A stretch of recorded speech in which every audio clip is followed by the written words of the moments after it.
যে চ্যাপ্টারটা অলরেডি আমি শেয়ার করে রাখছি তোমাদের কাছে। সবাই শেয়ারটা দেখার কথা। শেয়ারটা সবাই হয়তোবা দেখতে পারতেছো। প্রথমত আসো যে আমরা যেই অধ্যায়টা আজকে শুরু করব সেটা হচ্ছে বাংলাদেশের সরকার ব্যবস্থা। বাংলাদেশের সরকার ব্যবস্থা কিরকম হইতে পারে? বাংলাদেশের সরকার ব্যবস্থা এরকম হইতে পারে আমরা এর আগে জানতে পারছি এরকম যে বাংলাদেশের আইন অনুযায়ী আমরা হচ্ছে তোমার একনায়কতান্ত্রী না, আমরা হচ্ছে একটা মন্ত্রী পরিসভায় বা আমাদের বিভিন্ন ধরনের দল থাকে, ওই দলের উপর ভিত্তি করে হচ্ছে বাংলাদেশ সরকারটা গড়ে ওঠে। বাংলাদেশ সরকারটা কি হইতে গড়ে ওঠে। বুঝতে পারছো? এই যে বাংলাদেশ সরকার যে গড়ে উঠতেছে এটা হচ্ছে কি এক ধরনের ভিত্তি এবং এই ভিত্তির কারণে মূলত আমরা আমাদের যে বাংলাদেশের সরকার ব্যবস্থা একটু ডিফারেন্স থাকে। এই বাংলাদেশ সরকার যে ব্যবস্থা আছে, বাংলাদেশের সরকার ব্যবস্থা যে আছে এটা সম্পর্কে কেউ কি কোনো কিছু জানো যে আসলে সরকারটা কিরকম হতে হয়, কিরকম দল হতে হয়, সরকার হতে হলে কি, কি পদক্ষেপ নিতে হয়? anyone কেউ কি যেহেতু জানো না, তো এই চ্যাপ্টারটা মূলত এটা নিয়েই না জানার অনেক কথাই আরকি এখান দিয়ে আছে। সো প্রবলেম নাই। আ আমি আজকের এই লেকচারটা এখন শুরু করব। সেটা হচ্ছে বাংলাদেশের সরকার ব্যবস্থা। চলো শুরু করি। বাংলাদেশের সরকারের যে স্বরূপটা হয়, বাংলাদেশের সরকারটা কখন গঠিত হয়? কখন বাংলাদেশের ক্ষেত্রে? সেই ক্ষেত্রে আ স্বাধীন যুদ্ধ চলাকালীন ১৯৭১ সালের ১০ই এপ্রিল ১৯৭১ সালের ১০ই এপ্রিল বাংলাদেশের ১ম সরকার যেটা ছিল মুজিবনগর সরকার। অনেকভাবে আমরা চিনি মুজিবনগর সরকার, অনেক নাম শুনছি। এই মুজিবনগর সরকারটা গঠিত হয় কত সালে? ১৯৭১ সালের ১০ই এপ্রিল। তো মুজিবনগর সরকারটা মূলত হইছিল ওই বঙ্গবন্ধু শেখ মুজিবুর রহমান চলাকালীন, মানে তখন যখন যে শাসনটা ছিল ওইটার নাম ছিল মুজিবনগর সরকার। এই মুজিবনগর সরকার ছিল ১৯৭১ সালে ১০ই গণপ্রজাতান্ত্রিক রাষ্ট্র ছিল। বর্তমানেও যেটা শেখ হাসিনার আমলে যেটা ছিল এটাও কিন্তু গণপ্রজাতান্ত্রিক রাষ্ট্রই ছিল। কেন? কারণ বলে যে গণপ্রজাতন্ত্রী বাংলাদেশ সরকার। এই যে গণপ্রজাতান্ত্রিক যে ট্যাগলাইনটা আছে এটা কিন্তু মুজিবনগর সরকার যখন গঠিত হইছিল তখন থেকেই কিন্তু এই গণপ্রজাতন্ত্রী সরকারটা বা রাষ্ট্রটা তৈরি হইছিল। এই রাষ্ট্রের সকল ক্ষমতাই ছিল মালিক জনগণ। যদিও বলা হয় জনগণ ক্ষমতা ছিল, কিন্তু বর্তমান প্রেক্ষাপটে বা শেখ হাসিনার আমলে আসলেও মালিক জনগণ ছিল না। মালিক তারাই ছিল যারা নেতারা ছিল, তারাই ছিল যারা হচ্ছে আ বিভিন্ন ক্ষমতাশীল ব্যক্তি ছিল, তারাই ছিল। কিন্তু আমাদের দেশে যারা দরিদ্র ছিল, যারা হচ্ছে ক্ষমতার লিপ্স ছিল না, যারা ক্ষমতায় থাকতো না, সাধারণ জনগণ ছিল, তাদের আসলেও তেমন ক্ষমতা ছিল না। তারা সবসময় নিচের দিকে অগ্রসর হয়ে থাকতো। সো এই রাষ্ট্রের মানে তাদের মূলনীতি ছিল এরকম যে রাষ্ট্রের ক্ষমতার মালিকই ছিল জনগণ। সংসদীয় পদ্ধতি অবশ্যই আছে। সংসদীয় পদ্ধতি এককেন্দ্রিক সরকার ব্যবস্থা অবশ্যই চালু রয়েছে। এককেন্দ্রিক সরকার ব্যবস্থা মানে হচ্ছে যেখানে একটা মাত্র কেন্দ্রিক সরকারই থাকবে। সেটা ওই আমলে ছিল মুজিবনগর সরকার। আমাদের দেশের সংসদীয় পদ্ধতি আচ্ছা, সংসদীয় সরকার ব্যবস্থাপনায় রাষ্ট্রপতি হলেন রাষ্ট্রপ্রধান এবং প্রধানমন্ত্রী হলেন সরকার প্রধান। রাষ্ট্রপতি মানে হচ্ছে যাকে রাষ্ট্রের প্রধান বলা হইতেছে। মানে ওভারঅল রাষ্ট্র মানে বাংলাদেশ একটা রাষ্ট্র। এই বাংলাদেশ টোটালটা রাষ্ট্রকে বলা হইতেছে। রাষ্ট্রপ্রধান ছিলেন এবং একজন ছিলেন সরকার প্রধান। মানে সরকারের হয়ে যে কাজ করে সেটাকে বলা হইতেছে সরকার প্রধান। সংবিধান অনুযায়ী রাষ্ট্রপতি তাকে প্রদত্ত ও তার উপর অর্পিত ক্ষমতা প্রয়োগ ও কর্তব্য পালন করে থাকেন। সংসদীয় রীতি অনুযায়ী বাংলাদেশের প্রধানমন্ত্রীর নেতৃত্বে একটি মন্ত্রী পরিষদ গঠিত হয়। এটা মোস্ট ইম্পর্টেন্ট। তার মানে দেখো ৩ টা জিনিস আমরা দেখলাম। একটা হচ্ছে রাষ্ট্রপতি যে রাষ্ট্র পরিচালনা করতেছে ওভারঅল। একজন ছিল প্রধানমন্ত্রী। প্রধানমন্ত্রী মানে কি যে সরকারটাকে দায়িত্ব নেয় এবং সে হচ্ছে প্রধানমন্ত্রী। প্রধানমন্ত্রীর যে সাব ক্যাটেগরি যে শাখা প্রশাখাগুলা ছিল এগুলাকে বলা হইতেছে মন্ত্রী পরিষদ বা যারা মন্ত্রীরা আছিল। ফর এক্সাম্পল হইতে পারে যে আম উত্তরা বা বাড্ডার দিকে এক ধরনের মন্ত্রীরা আছে। তারপরে লালবাগ শহীদনগর এলাকা দিয়ে হাজী সেলিম নামের একজন মন্ত্রী আছে। তারপরে ছিল আমাদের শেখ হাসিনার আমলে কে ছিল? অনেক মানুষ ছিল, অনেক ব্যক্তিবর্গ ছিল। সো সে ইয়েও ছিল কি মাশরাফি বিন মুর্তজাও ছিল নরসিংদীর। সো একেকটা আ একেক ধরনের কি মন্ত্রী ছিল এবং একেক ধরনের কাজ ছিল তাদের। ওরা কাজ করতে মূলত প্রধানমন্ত্রী হয়ে এবং এই প্রধানমন্ত্রী হয়ে কাজ করার মাধ্যমে আসলে একটু টেকনিক্যালি আরেকটা জায়গায় আরেক ক্লাসে আরকি প্রবলেম হয়েছিল। ওইটা একটু সলভ করে আসছি আরকি। আসলে আমাদের একসাথে টোটাল আজকে মূলত প্রায় ৮ টার মতো ক্লাস হচ্ছে টোটাল। সো এর জন্য আরকি একটু প্রবলেম হচ্ছে সব জায়গা থেকে। ওকে, নো প্রবলেম। তোমরা কি এই পর্যন্ত বুঝতে পারছো? আমাকে একটু জানাও তো। যে আসলে এই মন্ত্রী পরিষদ, তারপর হচ্ছে রাষ্ট্রপ্রধান, তারপর হচ্ছে তোমার প্রধানমন্ত্রী, মুজিবনগর সরকার, এই ব্যাপারগুলা বুঝছো নাকি না? একটু আমাকে দ্রুত জানাও। কি বাকিগুলা বাকি যারা আছো, বাকি ৭ জন প্লিজ তারা একটু রেসপন্স করো। জি স্যার। তুফাইল বলছে জি স্যার। তুফাইল, বুশরা বলছে জি স্যার। আচ্ছা বুশরা, তুমি কি আমার ক্লাসে নতুন নাকি? একটু আমাকে জানাও তো যে তুমি কি আমার ক্লাসে নতুন নাকি এর আগে ক্লাস হইছে তোমার সাথে? বাকি যারা আছো তারা প্লিজ রেসপন্স করবা, কারণ রেসপন্স করতে গেলে অবশ্যই নাজিবা। জি স্যার। ওকে, তাহলে আমরা এ পর্যন্ত বুঝলাম। এবার আসো, সংবিধান অনুযায়ী প্রজাতন্ত্রের নির্বাহী ক্ষমতা থাকে প্রধানমন্ত্রী এবং তার মন্ত্রিসভার উপর ন্যস্ত। প্রধানমন্ত্রী এবং মন্ত্রিসভা যৌথভাবে সংসদের নিকট দায়ী থাকে। তার মানে সংসদের কাছে যায়, গিয়ে হচ্ছে প্রধানমন্ত্রী এবং মন্ত্রিসভা, তারা কি করে? তারা এক ধরনের আহ আইন বানায় বা তারা হচ্ছে কাজ করে যে এই জায়গায় এই পরিবর্তন করতে হবে, বাজেট নেয় যে এই জায়গায় এই পরিবর্তনটা করতে হবে, এখানে আমার কিছু টাকা দেন। এখন কি জন্য টাকা দিবেন এটার জন্য তাকে কি করতে হয়? দায়ী করতে হয়। মানে যে সে কেন টাকা নিবে, টাকা নেওয়ার রিজনটা কি, তিনি কি আসলে উন্নত করতে পারবে নাকি না, এই জিনিসগুলো কার কাছে হস্তক্ষেপ করে? সেটা হচ্ছে রাষ্ট্রপতির কাছে। ওকে বুশরা, তুমি নিও। তোমাকে ওয়েলকাম টু এডু পরিবার। আচ্ছা, বাংলাদেশের সরকারের বিভিন্ন বিভাগ আছে। এই বিভাগগুলো আমাদের জন্য অনেক বেশি জানা ইম্পর্টেন্স। তোমরা যারা নরমালি ল নিয়ে পড়তে চাও বা যারা হচ্ছে একটু জর্জ ব্যারিস্টার হতে চাও, আহ, তাদের জন্য খুবই ইম্পর্টেন্ট এই টপিকটা, এবং খুবই ইম্পর্টেন্স একটা টপিক। সেটা হচ্ছে বাংলাদেশ সরকার। এবং এই বাংলাদেশের সরকারের তিনটা ক্যাটাগরি আছে। তিনটা ক্যাটাগরি আছে। একটা হচ্ছে তোমার নির্বাহী বিভাগ, একটা হচ্ছে আইন বিভাগ, আর একটা হচ্ছে বিচার বিভাগ। আইন বিভাগ এবং বিচার বিভাগ, এর নাম শুনে বুঝতে পারতেছি যে এই দুইটা বুঝা গেতেছে যে না, আইন মানে হচ্ছে যেখানে আইনগত উপায়ে কাজ করানো হয়, এবং বিচার বিভাগ বলতে বুঝাইতেছে যেখানে বিচার করা হয়, সেটা হচ্ছে বিচার বিভাগ। কিন্তু আসলে আমরা নির্বাহী বিভাগটা বুঝতেছি না। এই নির্বাহী বিভাগটা একটু আমাদেরকে আমি এখান থেকে 4 পিস মানে নিতে চাই। আমি এখন কিভাবে করবো? আমার একটু আচ্ছা জানাই তো। আচ্ছা, ইসমাত জাহান তানহা, তুমি একটু মাইকটা অফ করো। কয়বার অফ করছি মনে আছে? এই তানহা, আবার ওটা করতেছে। মিট আমি অল করে দিলাম। যার প্রবলেম হবে সে একটু মেসেজ করবে। হ্যাঁ, নির্বাহী কি তাসফিয়া, আমি এটা একটু আসতেছি। এটা কি বলছে যে নির্বাহী বিভাগটা কি? বিভাগকে শাসন বিভাগও বলা হয়ে থাকে। শাসন, এটি মূলত রাষ্ট্রপতি, প্রধানমন্ত্রী ও মন্ত্রী পরিষদ নিয়ে গঠিত। তার মানে নির্বাহী বিভাগটা এক ধরনের শাসন বিভাগ। এই শাসন বিভাগে থাকেই হচ্ছে রাষ্ট্রপতি থাকবে, প্রধানমন্ত্রী থাকবে এবং মন্ত্রী পরিষদ থাকবে। রাষ্ট্রপতিকে রাষ্ট্রপতি হলেন গণপ্রজাতন্ত্রী বাংলাদেশ রাষ্ট্রপ্রধান। রাষ্ট্রপতি জাতীয় সংসদের সংখ্যাগরিষ্ঠ সদস্যের ভোটে নির্বাচিত হয়। জাতীয় একটা সংসদ হয়, ওই জাতীয় সংসদে মূলত রাষ্ট্রপতি হয়, আর তার কার্যকাল মূলত ৫ বছর থাকে এরকম রাষ্ট্রপতির। তিনি পুনর্নির্বাচিত হতে পারেন, তবে একাদিক্রমে হোক।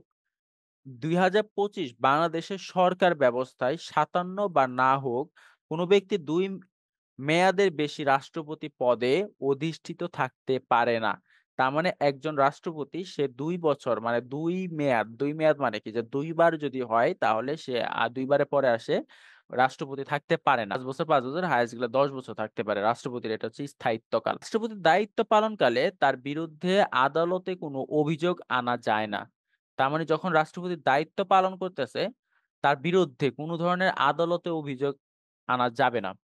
তবে সংবিধান যদি লঙ্ঘন করে বা নষ্ট করে ফেলে, তখন যদি কোনো অভিযোগ দেয়, তখন হচ্ছে ওই অভিযোগের মাধ্যমে তাকে মেয়াদ শেষ হওয়ার আগেই অপসারণ করতে হবে। তার মানে তার শাস্তি এটা, যে সে রাষ্ট্রপতি থেকে কি হবে? দূরে সরে যাবে, যদি সে সংবিধান নিয়মিত না চলে বা না বলে। রাষ্ট্রপতির ক্ষমতাটা কি? রাষ্ট্রপতি ক্ষমতাই হচ্ছে রাষ্ট্রের প্রধান কাজ। সরকারের যেই সকল শাসন সংক্রান্ত কাজ তার নামে পরিচালিত হয়। তার মানে শাসন সংক্রান্ত। তিনি প্রধানমন্ত্রীকে নিয়োগ করেন। ও মাই গড! কত বড় একটা ব্যাপার দেখছো? রাষ্ট্রপতি কত পাওয়ার! সে প্রধানমন্ত্রীকে নিয়োগ করতেছে। অন্যান্য মন্ত্রী, প্রতিমন্ত্রী, উপমন্ত্রীদেরও নিয়োগ করেন তিনি। রাষ্ট্রের শীর্ষস্থানীয় কর্মকর্তাদের নিয়োগের দায়িত্বও দেয় রাষ্ট্রপতি। তার মানে শেখ হাসিনারে যদি ওই চায় না তুই এখানে দাঁড়াবি না বা তুই কি করবি না, এইখানে ভোট দিতে বাদ দেওয়ার বা কি বলে এটাকে তোমার বাছাই যে পর্বটা, এই বাছাই পর্ব থেকে বাদ দেওয়ার ক্ষমতা তার থাকে। প্রতিরক্ষা কর্ম বিভাগসমূহ ধারাবাহিকতা রাষ্ট্রদূত ও অন্যান্য উচ্চপদস্থ কর্মকর্তা নিয়োগের দেন হচ্ছে রাষ্ট্রপতি এবং সেনা, বিমান, নৌবাহিনী এই সকল কিছুই নিয়োগ দেয় হচ্ছে রাষ্ট্রপতি। প্রধান বিচারপতি নিয়োগের ক্ষেত্রেও ব্যতীত রাষ্ট্রপতি তার সকল দায়িত্ব পালন করে প্রধানমন্ত্রীর পরামর্শ অনুযায়ী কার্য পরিচালনা করেন এই রাষ্ট্রপতি। রাষ্ট্রপতি জাতীয় সংসদের অধিবেশন আহ্বান করেন, স্থগিত রাখতে এবং প্রধানমন্ত্রীর পরামর্শে সংসদ ভেঙে দিতেও তিনি পারেন। এত বড় তার পাওয়ার। তার মানে সংসদটাকে একবার টোটালি ভেঙে দিতেও রাষ্ট্রপতি পারেন। দিতেও বাণী পাঠাতে পারেন। রাষ্ট্রপতি কিছু আইন প্রণয়ন সংক্রান্ত কাজও করতে পারেন। সংসদ কর্তৃক গৃহীত কোন বিলে তিনি সম্মতি দান করলে বা সম্মতি দান করেছেন বলে গণ্য হলে বিলটি আইনে পরিণত হয়। ভেঙে যাওয়ার অবস্থায় অথবা সংসদ অধিবেশনরত অবস্থায় না থাকলে সংবিধান অনুযায়ী রাষ্ট্রপতি অধ্যায় প্রণয়ন এবং জারি করতে পারে। তার মানে এগুলো রাষ্ট্রপতির এক একটা ক্ষমতা বলছে। আরো কিছু কাজ আছে রাষ্ট্রপতির যে যদি কোনো কিছু সম্মতি না হয় সেক্ষেত্রে অর্থ বিল উপস্থাপন করা যায় না। তার মানে আগে তার সম্মতি নিতে হবে। দেন হচ্ছে অর্থ বিল, বিল মানে কি? বিল মানে হচ্ছে টাকা পয়সা এইসব। ঠিক আছে? এগুলো হচ্ছে তোমার পাস করতে হয়। যদি করে তাহলে সেক্ষেত্রে এটা সম্মতি হলে এটা পাস। রাষ্ট্রপতি সুপ্রিম কোর্টের প্রধান বিচারপতি। রাষ্ট্রপতি সুপ্রিম কোর্টের প্রধান বিচারপতি। তার সাথে পরামর্শ করে আপিল ও হাইকোর্ট বিভাগে বিচারপতিদের নিয়োগ দান করেন। এবং তিনি কোনো আদালত, ট্রাইব্যুনাল বা অন্যান্য কোনো কর্তৃপক্ষ বা কর্তৃক দণ্ডপ্রাপ্ত ব্যক্তির সাজা মওকুফ বা স্থগিত করতে পারে। তার এত পাওয়ার। সে যদি চায় যে না যে ৭ টা খুন করছে, ৭ খুন মাফিয়া বলে না? ওই ৭ টা খুনকে সে যদি চায় তাহলে এটাও মওকুফ করে দিতে পারবে বা স্থগিত করতে পারে বা হ্রাস করতে পারবেন। তাহলে বুঝতেছো রাষ্ট্রপতির কাজগুলা কি? এনিওয়ান তোমরা কি বুঝতেছো? না বুঝলে আমি আবার বলবো এই ৪ টা আরিহা, সুবর্ণা, ইয়াসমিন। সুবর্ণা, ইয়াসমিন হ্যাঁ, ঠিক আছে। তুফাইল বলছে জি, ওকে। ঠিক আছে, সবাই মোটামুটি বুঝতে পারছে। এবার আসো আমরা পড়ি একটু ৫ নাম্বার যে পয়েন্টটা। যুদ্ধ বা অন্যান্য দেশ কর্তৃক আক্রান্ত হলে বা অভ্যন্তরীণ গোলযোগের কারণে দেশের নিরাপত্তা বা শান্তি বিনষ্ট হওয়ার উপক্রম হলে রাষ্ট্রপতি জরুরি অবস্থা ঘোষণা করতে পারেন। তবে এক্ষেত্রে প্রধানমন্ত্রীর সম্মতি প্রয়োজন হয়। তোমরা দেখবা যে রাষ্ট্রপতি কিন্তু এই যে কয়েকদিন আগে যে গ্যাঞ্জামটা হইছে আরকি, সমন্বয়করা যারা হচ্ছে এই গ্যাঞ্জামটা করছে শেখ হাসিনার পতন নিয়ে, তখন কিন্তু রাষ্ট্রপতি সর্বপ্রথম এত মানে কথা বলে নাই, চুপচাপ আছিল। তারপরের অবস্থা যখন দেখলো যে না, বাংলাদেশকে রক্ষা করা সম্ভব হচ্ছে না এভাবে, সবাই তো একসাথে একযোগে আছে, গোলযোগে আছে, নিরাপত্তা নাই, শান্তিটা বিনষ্ট হয়ে যাচ্ছে, তখনই কিন্তু এই যুদ্ধটা হ্রাস করছে কে? সেটা হচ্ছে রাষ্ট্রপতি। এবং রাষ্ট্রপতি করছে ঠিক আছে, কিন্তু সাথে কিন্তু প্রধানমন্ত্রীর সম্মতি হতে হবে। কিন্তু প্রধানমন্ত্রী তো চাইবে ক্ষমতায় থাকার জন্য। কিন্তু যখন দেখলেন যে না, প্রধানমন্ত্রী তো প্রধানমন্ত্রী, ওটা আলাদা বিষয়। বাংলাদেশের জনগণের জন্য যেটা ভালো হবে রাষ্ট্রপতি ঠিক সেটাই করবে। তখন ফাইনালি রাষ্ট্রপতি একটা সাইন দেয় যে বাংলাদেশের প্রধানমন্ত্রী আজকে থেকে আর নেই। এখন টোটালি শাসনামল চালাবে সেনাবাহিনী এবং যারা মিলিটারিরা আছে তারা মূলত শাসন চালাবে। দেন আস্তে, আস্তে প্রসেসে বাংলাদেশে একটা সম্মতি হয় সমন্বয়কে, তখন হচ্ছে ডক্টর ইউনূসকে আনে। সো এইটা কিন্তু একটা সরকার ব্যবস্থা, রাষ্ট্র সরকার ব্যবস্থা এবং এখানে কিন্তু রাষ্ট্রপতি অবশ্যই মূল দায়িত্বে থাকে। আচ্ছা, রাষ্ট্রপতি আরো অনেক দায়িত্ব পালন করে। তিনি জাতীয় অনুষ্ঠানে সভাপতিত্ব করেন। দেশের বরেণ্য ব্যক্তিদের খেতাব, পদক এবং সম্মাননা প্রদান করেন। তোমরা কি জানো যে ভার্সিটি যেগুলো আছে যেমন ঢাকা ভার্সিটি, তারপর হচ্ছে বুয়েট, শাহজালাল বিজ্ঞান ও প্রযুক্তি বিশ্ববিদ্যালয়, জাহাঙ্গীরনগর ইউনিভার্সিটি, এই সকল প্রত্যেকটা জায়গায় ভিসি মানে ভাইস চ্যান্সেলর এর থেকে উপরের লেভেলে যে থাকে সে হচ্ছে রাষ্ট্রপতি। বিভিন্ন ধরনের গ্র্যাজুয়েশন যারা হয়, বিভিন্ন ধরনের যারা পাস করে, ভালো রেজাল্ট নিয়ে পাস করে, তাদেরকে গোল্ডেন মেডেল দেওয়া হয়। এই গোল্ডেন মেডেল গুলাও কিন্তু রাষ্ট্রপতির কাছ থেকেই আমরা পাই। তো এই যে রাষ্ট্রপতির কাছ থেকে আমরা যে একটা উপাধি পাচ্ছি, সম্মান পাচ্ছি, পুরস্কার পাচ্ছি, এই টোটালটাই হচ্ছে রাষ্ট্র এলাকায় যদি একজন প্রধানমন্ত্রী বা তুমি ধরো কোনো একজন প্রধানমন্ত্রী যদি হও, পলিটিক্যাল ইস্যুতে যদি তুমি জড়িয়ে যাও, সেক্ষেত্রে প্রধানমন্ত্রীর দায়িত্বগুলা কি এটা তো আমাকে থেকে জানতে হবে। দেন সেন আমরা রাজনীতি করতে পারবো আরকি। ঠিক আছে? যদি রাজনীতি করতে চাও তোমরা কেউ। আচ্ছা।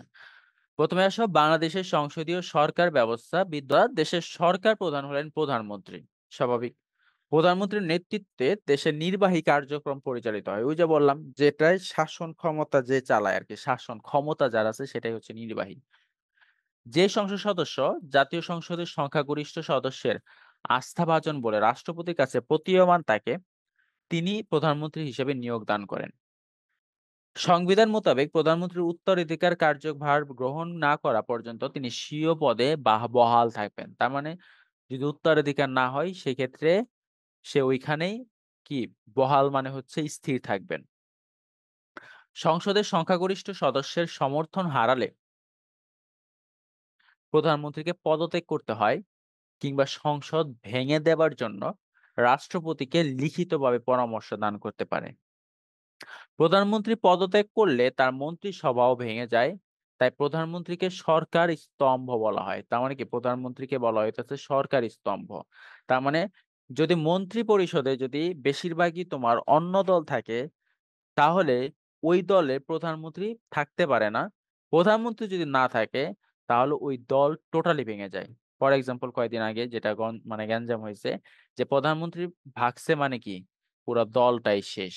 পুরা দল মানে কি এমপি থেকে শুরু করে চেয়ারম্যান থেকে শুরু করে তারপরে হচ্ছে তোমার মেয়র থেকে শুরু করে প্রত্যেকটা পার্ট শেষ এবং ওদেরকে আলাদা ভাবে জেলে নেওয়ার ব্যবস্থা করা হইছে এবং অনেকে পলাইছে। সো এই জিনিসগুলা কিন্তু কে? উপরে কে? এটা হচ্ছে প্রধানমন্ত্রী। সো প্রধানমন্ত্রী যেহেতু নাই, সো তারাও বিপদে ওর কাজটা কি তার সংবিধান অনুযায়ী দেশের সরকার প্রধান হিসেবে প্রধানমন্ত্রী শাসন কার্য পরিচালনা করেন। মন্ত্রী পরিষদের সহযোগিতায় তিনি শাসন সংক্রান্ত সকল দায়িত্ব পালন করেন। তার মানে মন্ত্রীর থাকতে হবে। মন্ত্রী পরিষদ যদি না থাকে তাহলে কিন্তু সহায়তা করতে পারবে না। প্রধানমন্ত্রী এবং তার মন্ত্রিসভায় যৌথভাবে সংসদের নিকট দায়ী থাকেন। প্রধানমন্ত্রীর পরামর্শ অনুযায়ী রাষ্ট্রপতি মন্ত্রিসভার সদস্য সাংবাদিক পদে রাষ্ট্রের উচ্চপদস্থ কর্মকর্তা, তারপর হচ্ছে বিদেশে রাষ্ট্রদূত ইত্যাদি নিয়োগ করেন তিনি প্রধানমন্ত্রী। প্রধানমন্ত্রী মন্ত্রী পরিষদের প্রধান। ওকে। তিনি মন্ত্রিসভার সদস্য সংখ্যা নির্ধারণ করেন এবং মন্ত্রীদের মধ্যে দপ্তর বন্টন করেন। মন্ত্রীদের কাজ তদারক করেনই হচ্ছে তিনি। কাজ ও তদারক করেন তিনি। বিভিন্ন মন্ত্রণালয়ের কাজের মধ্যে সমন্বয় করেন তিনি। সকল গুরুত্বপূর্ণ বিষয়ে মন্ত্রীগণ প্রধানমন্ত্রীর পরামর্শ নেয় হচ্ছে কি মন্ত্রী। এটা একটু রিডিং বেস হয়ে যাচ্ছে। কারণ হচ্ছে আজকের যে লেকচারটা আরকি এটা একটু রিডিং বেস কারণ হচ্ছে আমাদের অতটা এখানে বুঝার কিছু নাই।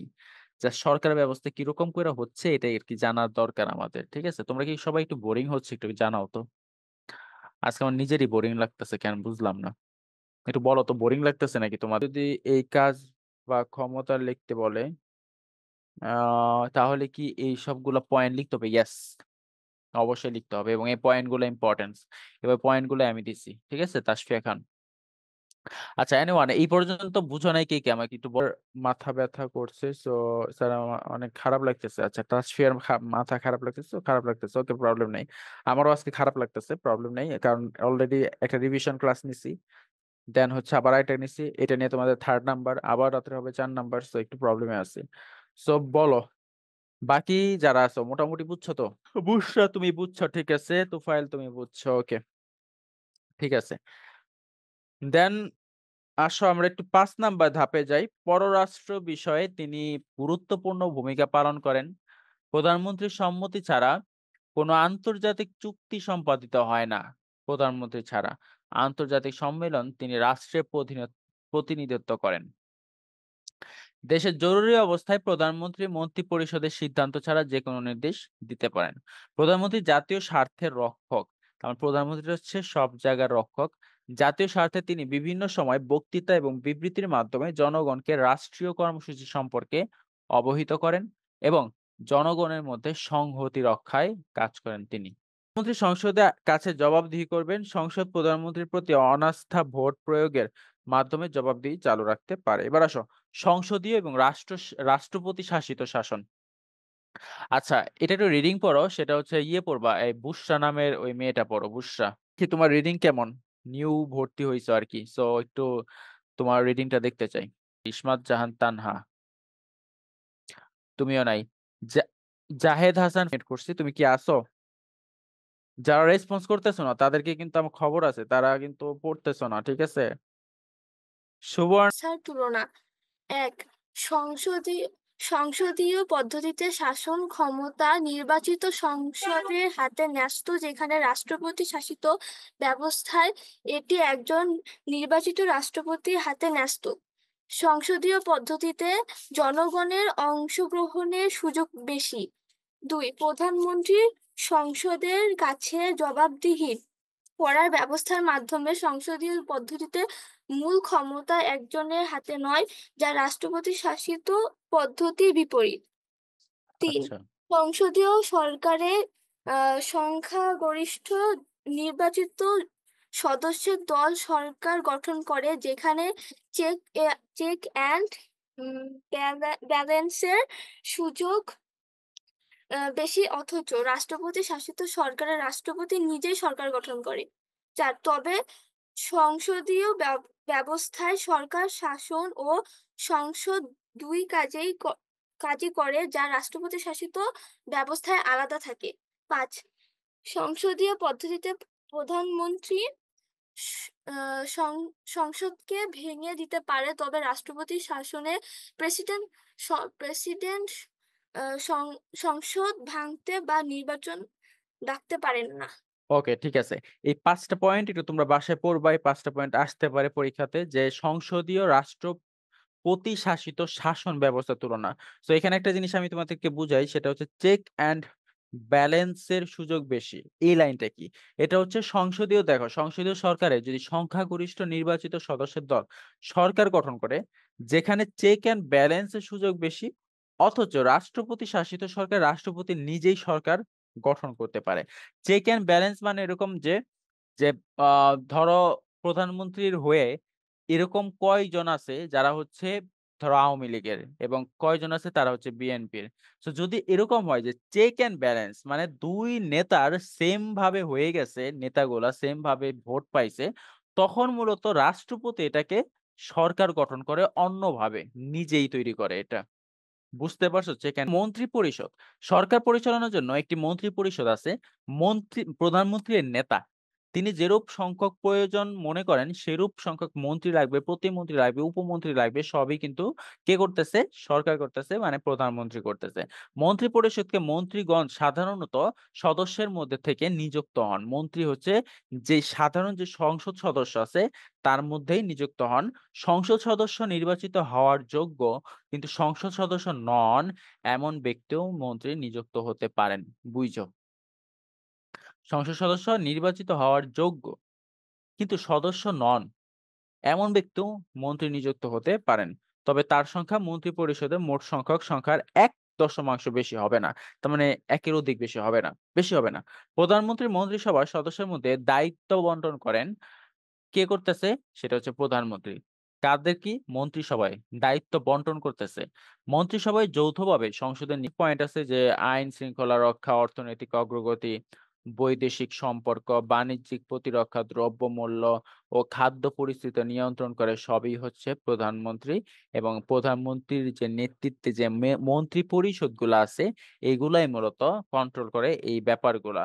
আইন শৃঙ্খলা কন্ট্রোল করবে, বৈদেশিক সম্পর্ক কন্ট্রোল করবে, বাণিজ্যিক কন্ট্রোল করবে, প্রতিরক্ষা কন্ট্রোল করবে, দ্রব্যমূল্য বাড়বে নাকি কমবে সেটাও কন্ট্রোল করবে হচ্ছে একজন মন্ত্রী। খাদ্য পরিস্থিতি কিরকম সেটাও কন্ট্রোল করবে একজন মন্ত্রী। এগুলো সবই হচ্ছে মন্ত্রী পরিষদের কি হয়? কথাবার্তা। আইন প্রণয়ন বা পুরাতন আইন সংশোধনের উদ্দেশ্যে মন্ত্রী পরিষদের সদস্যের নিজ নিজ বিভাগ মন্ত্রণালয়ে প্রয়োজন অনুযায়ী আইনের খসড়া তৈরি করে অনুমোদনের জন্য জাতীয় সংসদে বিল আকারে উপস্থাপন করেন। করেন। যেটা আমি বলছিলাম, কারো যদি রাস্তা ঠিক করতে হয় তখন তাকে বিল পাস করতে হয়। কারো যদি মনে হয় যে না রাস্তা না আমি ব্রিজ ঠিক করব তখন হচ্ছে মন্ত্রী ব্রিজ কারে দেয়? ১ম এ হচ্ছে প্রধানমন্ত্রী দেয়। প্রধানমন্ত্রী আবার দেয় হচ্ছে রাষ্ট্রপতিরে। রাষ্ট্রপতি যদি এটা গ্রহণ করে সেক্ষেত্রে এটা বিল পাস হবে। যদি গ্রহণ না করে তখন বিল পাস হবে না। মানে বাজেট তৈরি করা। বাজেট তৈরি করা প্রতি বছর সরকার দেশ পরিচালনার জন্য বার্ষিক বাজেট প্রণয়ন করেন। অর্থমন্ত্রীর তত্ত্বাবধানে খসড়া বাজেট প্রণীত হয়। অর্থমন্ত্রী মানে যে টাকার মন্ত্রী, যার কাছে টাকার অভাব নাই। টাকায় সবকিছু ওইখানে যার হচ্ছে বাজেটটা প্রণয়ন করে তার দায়িত্বই হচ্ছে টাকা নিয়ে হচ্ছে কাজ করা। সে হচ্ছে খসড়া বাজেট তৈরি করেন। খসড়া বাজেট সংসদের উপস্থাপন করে অনুমোদন করানো মন্ত্রিপরিষদের একটি গুরুত্বপূর্ণ কাজ। তার মানে খসড়াটা গুরুত্বপূর্ণ কাজই করে হচ্ছে মন্ত্রিপরিষদ মানে মন্ত্রীরা। ঠিক আছে? তারপর এখানে আছে দেশের প্রতিরক্ষার বাহিনী কার্যক্রম পরিচালনা ও সমন্বয়ের জন্য রয়েছে প্রতিরক্ষা মন্ত্রণালয়ে। আবার দেশের অভ্যন্তরীণ শান্তি শৃঙ্খলা রক্ষা এবং জনগণের নিরাপত্তার জন্য গঠিত বিভিন্ন বাহিনীসমূহ স্বরাষ্ট্র মন্ত্রণালয়ের অধীনে কাজ করে। তারা সবাই স্বরাষ্ট্র মন্ত্রণালয়ের অধীনে কাজ করে। আচ্ছা, এবার একটু ৭ নাম্বার অপশন প্রধানমন্ত্রীর নেতৃত্বে আচ্ছা, একই জিনিস বারবার আসছে এখানে। ভারত প্রশাসনিক কাঠামো এটা দরকার। এত বড় কেন গোলমাল পাকিয়ে দেয়? আচ্ছা, আ এত বড় বলতে এই চ্যাপ্টারটা একটু বড় আছে। আমরা এই চ্যাপ্টারটা আসলে ২ দিনে শেষ দিব। আমি আরেকটু করার পরে মূলত ৪৫ বেজে গেলেই আমরা শেষ দিব। দেন যদি কারো কোনো কোয়েশ্চেন থাকে তাহলে কোয়েশ্চেন গুলা সলভ করব। আর কোয়েশ্চেন যদি না থাকে সেক্ষেত্রে একটু গল্প করে ক্লাস শেষ করে দেব ইনশাআল্লাহ। ঠিক আছে? সো এতটুকু জাস্ট একটু স্যাক্রিফাইস করো যারা ক্লাস করতেছো আরকি। কারণ একটু অর্ধেক হয়ে গেলে আমরা বাকি অর্ধেক হচ্ছে পরের দিন করতে পারবো। যাতে করে এই একটা চ্যাপ্টার ২ টা দিনে শেষ হয়। ওকে। এবার আসো। কি বলছে? কেন্দ্রীয় প্রশাসন। মন্ত্রণালয় হলো প্রশাসনের কেন্দ্রবিন্দু। মন্ত্রণালয় যেমন কেমন মন্ত্রণালয় হইতে পারে? স্বাস্থ্য মন্ত্রণালয়, পরিবার পরিকল্পনা মন্ত্রণালয়, খাদ্য মন্ত্রণালয়, তারপর ধরো হচ্ছে আম চা মন্ত্রণালয় আছে, চা। ঠিক আছে? তারপরে মৎস্য ভবন মন্ত্রণালয়, কৃষি মন্ত্রণালয়। একেকটা মন্ত্রণালয়ের কাজ হচ্ছে একেক রকম। ঠিক আছে?